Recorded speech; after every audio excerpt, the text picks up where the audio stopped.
വേണുമാമ, ഇവനല്ലേ ഈ സുബ്രഹ്മണ്യ ബ്രാഹ്മണനെ പറഞ്ഞത്? അതെ, അതൊക്കെ എന്താണെന്നോ? ഇവൻ ബ്രാഹ്മണനല്ല, ക്രിസ്ത്യാനിയാണ്. ഇവൻ വേഷവും പേരും മാറ്റി വന്നാ ഇവിടെ പെണ്ണുങ്ങളെ ചതിക്കാൻ.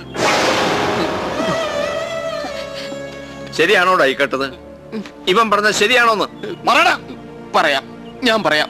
പക്ഷെ നിങ്ങൾ വിശ്വസിക്കണം. നിങ്ങൾ വിശ്വസിക്കൂ. അതായത്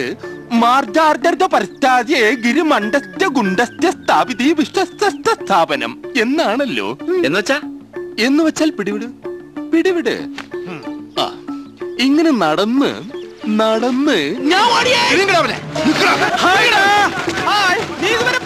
എങ്ങനെ പോവാൻ ഇവര് വിടട്ടെ? അടുക്കരുത്, തൊട്ട് പോകരുത്. തന്നെ തൊട്ട അപ്പ ഞാൻ കുത്തിയിരിക്കും. തൊട്ടടാ, കുത്തിയിരുന്നു. ഇനി ഒന്നും ചെയ്യല്ലേ.